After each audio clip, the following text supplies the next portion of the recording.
کیونکہ ظاہر سی بات ہے میرے سلیقے الگ ہے، آپ کے بالکل صحیح، سلیقے بالکل الگ، صحیح۔ آپ کو یہ چیز پسند ہے مجھے نہیں پسند ہے، یہ رنگ آپ کو پسند ہے، اختلاف جھگڑا بن جائے یہ خطرناک ہے۔ ایک والدین سے پیدا ہوئے دو بچے دو بھی جو بچے ہیں وہ ایک جیسے ایک جیسے نہیں ہوتے، ہوتے، توجہ تو فرما۔ اختلافات تو تو انسان کے اختلافات درمیان ہونے طبیعت چاہیے۔ انسانی میں، آپ جی، کو یہ رنگ پسند ہے فلاں کو نہیں پسند ہے، آپ کو یہ کھانا بالکل پسند، صحیح۔ لیکن اختلافات ہمارا انتخاب نہیں ہے، جھگڑا ہمارا انتخاب یہ ہے۔ بہت اچھا ہے۔ یہاں پر جب ہم جاتے ہیں چوائس کرتے ہیں کہ ہوں، اب ہم کو جھگڑا کرنا ہے صحیح، کیونکہ ہمارے نظریات پورے نہیں ہوئے، بس یہ ایک مرحلہ ہو گیا بہت اچھا، کہ اجتماعی زندگی گزارتے ہیں، رہنا چاہتے فردی فردی زندگی۔ طور اس کے بعد ایک جو بہت اہم مرحلہ ہے جو اختلافات کا سبب بنتے ہیں اور جو آج ہمارے سماج میں رائج ہے، وہ ایک دوسرے کی نسبت سوء ظن رکھنا۔ یہ بہت اچھا ہے۔ یہ اختلافات کا ایک بہت بڑا حق وہ ہے وجہ کہ ہر ایک آدمی دوسرے کی نسبت حسن ظن نہیں رکھتا۔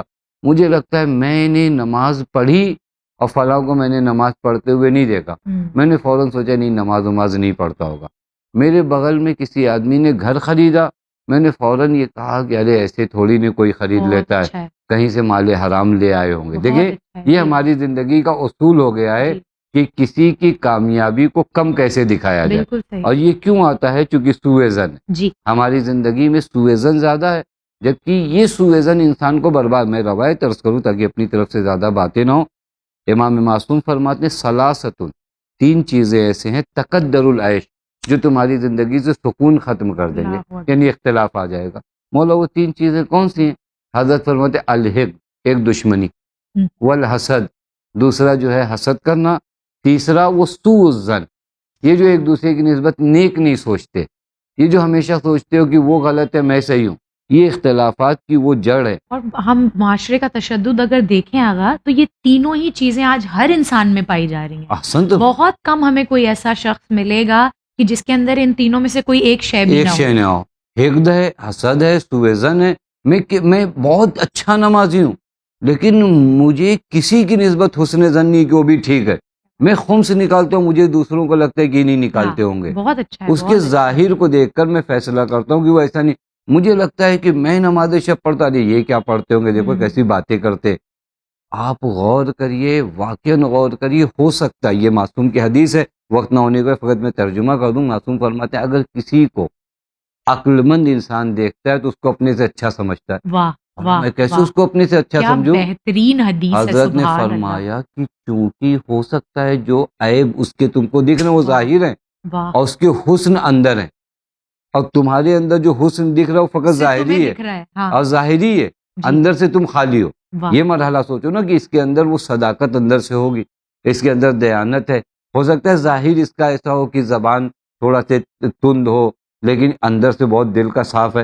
یہ جب چیزیں ہم کرنا شروع کر دیں کسی کی نسبت، ہمارے یہاں اختلافات نہیں ہوں گے لیکن گزر حسن زن آپ کو پرسکون رکھتا ہے، پرسکون آپ کو کرتا ہے۔ پڑی ہی نہیں ہے کوئی کیا کر رہا ہے کیا نہیں کر رہا ہے، اس کی زندگی میں کیا ہو رہا ہے، آپ کی زندگی پرسکون ہو جاتی ہے۔ جی جی، جو بہت ہوتا ہے، میں عرض کروں جیسے ہم کو تکلیف، میں اگر کسی ہمارے دوست کے یہاں شادی ہوئی، جی، اس نے ہم کو دعوت نامہ نہیں دیا، اب میں یہاں دو کام کر سکتا ہوں، ہاں، دیکھا انہوں نے بدلہ لیا ہوگا کوئی، جی، اب ہم غریب ہیں اس وجہ سے ہم کو نہیں دیا ہوگا، یہ اتنے تکلیف آئی نا، آپ یہیں پہ اپنے آپ کو کہتے کہ ہو سکتا ہے بیچارے کے ذہن سے نکل گیا، بالکل اتنے آپ کام ایزی ہو، رہے ہوں گے، اتر گیا ہوگا آپ ذہن سے، ایزی ہو جاتے، اپنے ہی لیے ایزی ہو جاتے، وگرنہ آپ جو وہ سوچتے تو آپ کو تکلیف ہوتی، پریشانی، یار ہماری ویلیو اتنی گر بہت گئی ہے، اچھا ہے، بالکل مجھے یہ لوگ سمجھنے لگے، مجھے غربت کی وجہ سے نہیں بلایا، یہ تمام چیزیں، اچھا اس کو کیا پڑا، اس کی تو شادی ہو گئی، صحیح ہے، آپ نے اپنے آپ کو انہی چیزوں کے درمیان ہزاروں بیماری کا مخزن بنا دیا، وہ آپ کے بارے میں سوچ بھی سوچ بھی نہیں نہیں رہا، آپ پتہ نہیں کتنے سالوں ہاں تک کہ یہ دل میں لیے دل رہیں میں گے۔ آپ نے وہیں پہ آسان کیا ہوتا کہ نہیں ہو سکتا ہے کہ اس نے فون کیا اور نہیں لگاؤ، اور بعد میں بیچارے کے ذہن سے نکل گیا ہو بہت عمدہ کیونکہ ہے، شادی کا گھر ہے، بھیڑ بھاڑ ہے، اب دیکھیے زندگی کتنی ایزی ہو جاتی ہے۔ جی، جی، بس ایک چیز سوء ظن، ہوں، ایک اور چیز عرض کروں آخری جو جھگڑے کا سبب ہے آج کے سماج کے لحاظ سے، ہم لوگوں کے اندر قوت برداشت کم ہوتی جا رہی جی، ہے، جسے بالکل صحیح، دین حلم کہتا ہے نا، تحمل، جی، یہ زندگی میں تحمل کم ہوتے ہیں تو ظاہر سی بات ہے جھگڑا، یہ آپ سڑکوں پہ بھی دیکھ سکتے ہیں، ٹرینوں پہ بھی دیکھ، یہ ایک ہر جگہ مذہب اور قوم کا بالکل نہیں ہے، صحیح ہے، آج تحمل کی طاقت لوگوں میں نہیں ہے، مطلب اگر تھوڑی دیر کے لیے سامنے والا گاڑی روک دے، بالکل ابھی یہی ہم کہنے جا رہے تھے، اتنے ہارن بجتے ہیں، کیوں؟ اور وہ ہارن بجنے کی صورت میں لامحالہ جھگڑا ہونا شروع ہے، اور جبکہ سامنے آپ کو دکھ رہا ہے کہ اس کے پاس جگہ نہیں ہے جگہ آگے نہیں گاڑی، وہ اڑا کے تو ہاں وہ نہیں لے اڑا جائے یہ گا. وہ چیزیں ہیں کہ ہمارے اندر قوت تحمل نہیں ہے، بالکل اسی کو ہمارا دین کہتا ہے حلم رکھو. جی. حضرت امید تو یہاں تک ارشاد فرماتے ہیں کہ اگر تم اندر سے حلیم نہیں ہو نا تو حلیم کے انداز کو اپناؤ، دھیرے دھیرے ہو کوشش جاؤ گے. کرو. یعنی ایسے اپنے آپ کو ظاہر کرو، ہو جی. سکتا ہے اندر سے تم کو تکلیف ہو رہی ہو، تمہارا دل چاہ رہا ہے کہ اس کا گریبان پکڑے، لیکن وہیں پر کنٹرول کرو گے. حضرت فرماتے ان لم تکن حلیما فتحلم، یعنی میں وہ ترجمہ نہیں کرنا چاہتا ہوں، یار یہ حلیم کی ایکٹنگ کرو، اچھا. تھوڑی دن ایکٹنگ کرو تاکہ وہ چیز تمہارے اندر سما جائے. جیسے ہوتا ہے نا آپ یعنی نہیں وہ ہو اندر سے، آپ کی کوالٹی نہیں ہے، لیکن جب یہ کام کرتے رہو گے دھیرے دھیرے وہ صفت آپ کے اندر کیا ہو جائے گی، جگہ بنا لے. خود حضرت فرماتے ہیں کل من تشبہ بقوم الا ان اوشک منہم، کم ہے وہ قوم جو کسی قوم کے شبیہ بنے ایک دن اس میں سے نہ بن جائے. یعنی ہم اچھائیوں میں لوگوں کے، مجھے جھوٹ اندر سے بولنے میں اچھا ہی نہیں لگتا، لیکن میں چلوں یہاں سچ بولوں، بار بار مجھے سچ بولنا کہیں سے گوارا نہیں ہے، لیکن پھر بھی میں اپنے آپ کو سچائی میں لے جاؤں، دھیرے دھیرے ایک دن میں سچا ہو جاؤں گا، عادت پڑ جاؤں گا. اور اس کو ریاکاری میں ہم نہیں نہیں یہ ریاکاری نہیں، یہ ایک تمرین ہے، یہ ایک کوشش ہے اپنے یہ آپ ایک کو پریکٹس ہے، اپنی تربیت ہے. یہ ریاکاری نہیں، یہ ایک تربیت ہے. یہ ہم بہت سی چیزیں ہوتی ہیں جہاں پر ایسا موسم نہیں ہوتا لیکن اس طرح بنایا جاتا ہے، آخرکار وہ ماحول بن جاتا ہے، انسان اس کا اسی عادی طرح ہو یہاں جاتا پر ہے. مولانا صاحب یہاں پر ایک بہت اہم سوال یہ اٹھتا ہے اور بہت جنرلی عموماً لوگوں کے ذہن میں یہ سوال آتا بھی ہے کہ دین اسلام مومن کو ایک بہت ذہین شخص کے طور پر دیکھتا ہے کہ ایک مومن جو ہے وہ بہت عاقل ہوتا ہے، بہت سمجھداری سے فیصلے لینے والا شخص ہوتا ہے. تو جب دو لوگوں کے درمیان اختلاف ہوا ہے اور ہم جانتے ہیں، ہم یہ تصور کرتے ہیں کہ یہ اڈلٹ ہیں، یہ بڑے لوگ ہیں، ایک سمجھدار زندگی گزارتے ہیں، اپنی زندگی کے فیصلے لینے کا انہیں پورا حق ہے. اگر یہ کسی سے دوستی کرتے ہیں تو سوچ سمجھ کے، اگر کسی سے دوستی توڑتے ہیں تو سوچ سمجھ کے. دین اسلام نے اس میں ہمیں انٹرفیئر کرنے کا حکم کیوں دیا ہے؟ اللہ نے اس معاملے کو ان کے اوپر کیوں نہیں چھوڑا کہ وہ بڑے لوگ ہیں، سمجھدار ہیں، وہ خود فیصلہ کر سکتے ہیں کس سے بات کرنی ہے، کس سے نہیں بات کرنی ہے. ایک تیسرے شخص کو اس کی زندگی میں انٹرفیئر کرنے اور مداخلت کرنے کا حکم دین اسلام کیوں دیتا ہے؟ دیکھیے یہ بھی بہت اہم چیز ہے. ایک تو سب سے پہلی چیز چونکہ صلح و آشتی ایک سماج کے لیے مفید ہے، یعنی ایک سماج میں اگر صلح و آشتی نہ ہو تو وہ سماج بکھر جائے گا. یعنی میرے گھر سے آپ دو دیواروں میں سے دو اینٹیں نکال کے نہیں کہہ سکتے دو اینٹیں گئی ہیں، نہیں، وہ میری پوری دیوار کے لیے خطرہ ہے. کیونکہ ہم ایک سماجیکل لوگ ہیں، ہمارے ہاں ہر اینٹ ایک معنی رکھتی ہے. ایک مومن دوسرے اینٹ کو، آپ نے دیکھا اینٹ آپس میں ایک دوسرے کو پکڑ کے کس طرح رکھتے ہیں، کیونکہ یہ دیوار یہ عمارت مضبوط ہو. ان میں سے درمیان سے آپ نے، ہم نے 4 اینٹ تو ہٹایا، 4 اینٹ نہیں ہٹایا، آپ نے اس دیوار کو کمزور کر دیا. تو یہی مرحلہ خود صلح و آشتی کا ہوتا ہے. یہ جڑے رہیں گے، یہ سماج کی جو دیوار ہے یہ مضبوط ہے. تو ایک فریضہ تو میرا یہی ہے کہ میں در حقیقت ان کے نفع میں نہیں، اپنے ہی نفع میں ایک کام کروں، کیونکہ میں اس سماج کا حصہ ہوں، یہ دیوار اور گرے یہ دیوار گرے گی تو اس کا اثر مجھ پہ. ایک مرحلہ تو یہ ہو گیا. دوسرا مرحلہ یہ جو کہا جاتا ہے کہ انسان عقل مند ہے، یہ انسان سمجھدار ہے، یہ انسان بڑے. تو میں آپ کی خدمت میں صرف بسا اوقات ایسا ہوتا ہے کہ انسان نمازی ہے، روزے دار ہے، بہت اچھے زندگی کے فیصلے کرتا ہے، لیکن بعض مقامات پر وہ سمجھ ہی نہیں پاتا کہ یہ اس کی عقل کا فیصلہ نہیں ہے، اس کی ہوس کا فیصلہ ہے، اس کی خواہشات کا فیصلہ ہے. ایسے موقع پر ایک آدمی جو اس وادی سے دور ہے وہ اس منظر کو صحیح دیکھ رہا ہے. دیکھیں ایک آدمی بہت غور سے، اس کی آنکھیں بڑی اچھی ہیں، لیکن چونکہ وہ وہاں پر ہے جہاں سے اس گڑھے کو نہیں دیکھ پا رہا ہے، جو اس کی پوزیشن ہے ابھی اس جگہ سے اس کو نہیں دکھائی دے رہا ہے. تو ایسے موقع پر اگر کوئی دور سے اس منظر کو دیکھ رہا ہے تو اس کی ذمہ داری ہے. وہ ہو سکتا ہے کہ بہت زیادہ دیکھ نہیں رہا ہو، یعنی اس کی آنکھیں بھی اس کے مقابلے، لیکن چونکہ وہ جو پوزیشن ہے اس کی، جس اینگل میں، ویری گڈ، وہ جس اینگل میں وہاں سے بہت اچھے سے دیکھ رہا ہے کہ آدمی گر جائے گا، اور یہ آدمی جس جگہ پہ یہاں سے اس کو نہیں نظر آ رہا ہے. تو اب ہم آتے ہیں اس کی سمجھداری پہ. ہم نہیں کرتے کہ نہیں بہت سمجھدار ہے، ہمیں کیا ضرورت ہے. ہم اس کے اینگل کو دیکھیں کہ کیوں جھگڑا اس کا بھی اپنا ہے، بہت سی چیزیں پرسنل ہے، بہت سی چیزیں غضب کی حالت میں، کیونکہ میرا تو جھگڑا نہیں ہوا ہے، یہ غضب کی حالت میں. غضب کی حالت میں پیغمبر فرماتے ہیں کہ اولہ جنون، غضب یعنی پہلا مرحلہ لے آتا ہے تمہیں پاگل کر دیتا ہے. ہو سکتا ہے اس کے 15 منٹ بعد تم سے بڑا عقل مند کوئی نہ ہو، لیکن ابھی اس غضب کی، اس وقت تم پاگل پن میں ہو.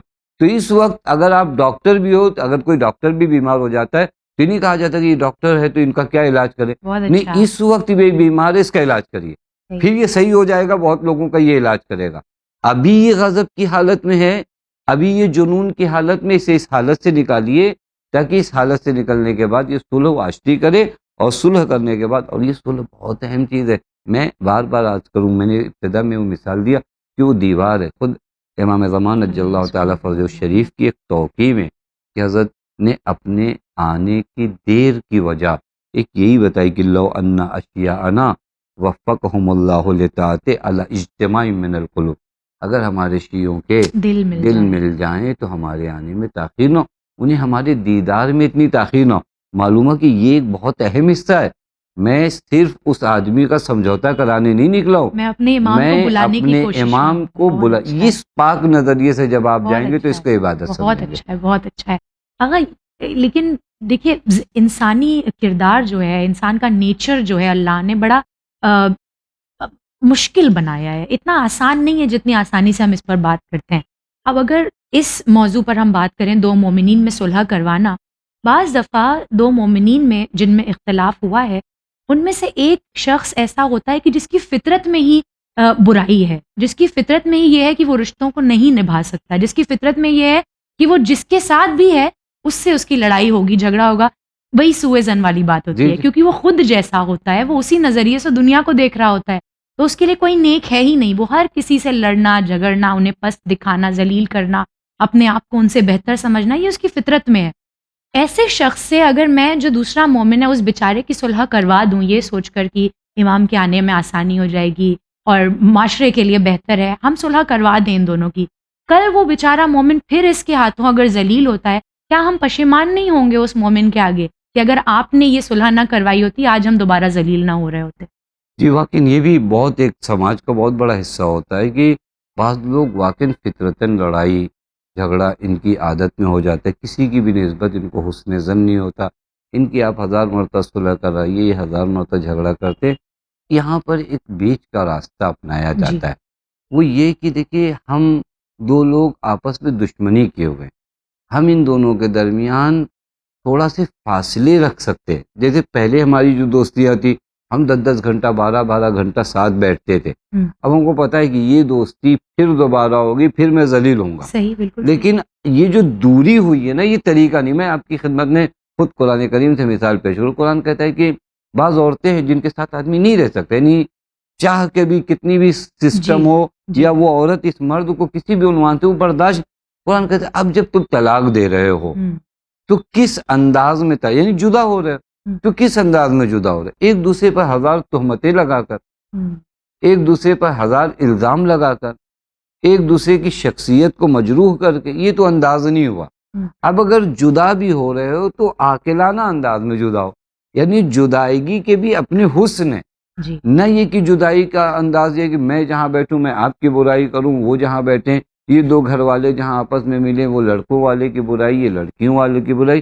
یہ جدا ہونے کا وہ انداز نہیں ہے جو دین چاہ رہا ہے. یہاں پر بھی اگر میں آؤں اور دیکھوں کہ واقعی ان لوگوں کے درمیان کسی نسبت بھی سن، بس ان کے کچھ دشمنیاں اور بغض جو ان کے دلوں میں وہ کم کرا دیا جائے. لیکن یہ کہ یہ آپس میں پھر ویسے ہو جائے اور نہیں ہونے کا امکان ہے، تو پھر اگر اس سے زیادہ نقصان ہے بعض اوقات تو وہاں پر یہ اقدام کرنے کی ضرورت نہیں. لیکن اس کے جو بغض اور حسد و دشمنی، یہ نہیں ٹھیک ہے. آپ دو آدمی ایک ساتھ جب جاتے ہو لڑتے ہو تو آپ ایک ساتھ مت جاؤ، آپ ایک ساتھ مت، لیکن اس کا معنی یہ نہیں کہ آپ ایک دوسرے کے دشمن ہو جاؤ. آپ دونوں ایک ساتھ جب پارٹنرشپ میں بزنس کرتے ہو، لا محالہ کسی کو کسی کے اوپر بھروسہ نہیں، آپ بزنس ایک ساتھ مت کریے. لیکن آپ مسجد میں یہ کہ مصافحہ کرنے کی جب باری آئی تو آپ ان سے ہٹا لیے ہاتھ وہاں. دیکھیں بعض چیزوں کو کنٹرول کر کے ہم اپنے ان اختلافات کو ختم، ہم یہ کرتے ہیں کہ جب رہیں گے تو ہم بزنس میں بھی ساتھ رہیں گے، ہم پھر ہو سکتا ہے اتنے ساتھ ہیں. تو اس طرح کے لوگوں کا کام اسی طرح کیا جاتا ہے کہ بعض وہ مواقع ہیں جیسے وہ بیمار ہے تو تم کھڑے ہو جاؤ، وہ جو ہے پریشان حال ہے تو تم کھڑے ہو جاؤ. لیکن یہ ضرورت نہیں کہ ان کے ساتھ 10 گھنٹہ یہاں جاؤ 12 گھنٹہ جاؤ، اس طرح کیا جا سکتا. بہت اچھا ہے، حالانکہ یہ بھی محال ہوتا ہے کچھ لوگوں کے ساتھ. بہرحال اللہ ہم سب کو توفیق دے. آغا، یہ جو نیک عمل ہے دو مومنین کے درمیان صلح کروانے کا، ہم بعض دفعہ الحمدللہ ہماری مجلسوں کو خدا سلامت رکھے اور ہمارے علماء کو سلامت رکھے، ہم اپنے ممبروں سے بھی بعض دفعہ اس کے فضائل اور خدا نے کتنی برکتیں اس میں رکھی ہیں اس کو سنتے رہتے ہیں. لیکن کیونکہ ہمارا موضوع یہی ہے تو میں چاہوں گی کہ آپ تھوڑا سا تفصیل میں انشاءاللہ بیان کریں کہ جب کوئی دو مومنین کے درمیان صلح کرواتا ہے جو بہت آسان نہیں ہے، اللہ نے کیا برکتیں اس کے لیے اس کی زندگی میں رکھی ہیں، آخرت میں اس کے لیے کیا تحائف رکھے. دیکھیے چونکہ عمل آسان نہیں ہے تو جزا بھی بہت زیادہ ہے. یعنی اگر آپ غور کریں کبھی لگتا ہے کہ ان کو ہم 1 سال سے صلح کرا رہے ہیں، لیکن آپ اس کے عمل کے جب نتیجے کبھی کبھی ہوتا ہے ایک بوجھ بہت بھاری ہوتا ہے، لیکن جب آپ کو اس کی اجرت بتائی جاتی ہے تو وہ بوجھ ہلکا لگنے لگتا بہت ہے. اچھا ہے. اگر آپ کو 100 کلو دیا جائے کہ آپ کو اس بلڈنگ پہ لے جانا ہے، لیکن جب آپ کو یہ اجرت کا پیسہ بتایا جائے کہ آپ کو 1,000 روپیہ ملے گا تو آپ کہتے ہیں 3 مرتبہ بھی چلے گا، ہم 25-25 کلو 30-30 کلو، کیونکہ اجرت زیادہ ہے. جی لہٰذا یہ جو لوگوں کے درمیان صلح کرانے کے ثواب ہیں، حضرت علی علیہ السلام ایک مقام پر فرماتے اصلاح ذات البین، دو لوگوں کے درمیان صلح کرانا افضل من عامت الصلاۃ والصیام، اللہ تمام مستحب نماز و روزے سے افضل ہے. اب آپ غور کر سکتے ہیں، یعنی مستحب نماز و روزے کتنے ویلیو رکھتے ہیں. واجبات سے زیادہ ثواب ہے بعض دفعہ. اب وہاں پر حضرت فرماتے ہیں یہ دو لوگوں کے درمیان صلح کرانا، ہم کو لگے گا ہم نے ٹائم خراب کیا ان کے پاس، ہم مسجد میں گئے ہوتے تو اب تک یہ نافلہ پڑھے ہوتے. حضرت امیر فرماتے نہیں، وہ نافلے سے زیادہ ثواب تمہارے لیے یہاں پر بہت ہے. اچھا ہے. پھر ایک مقام پر پیغمبر اکرم فرماتے ہیں صدقات بہت ہیں، علم کا اپنا صدقہ ہے، فلاں کا اپنا صدقہ ہے.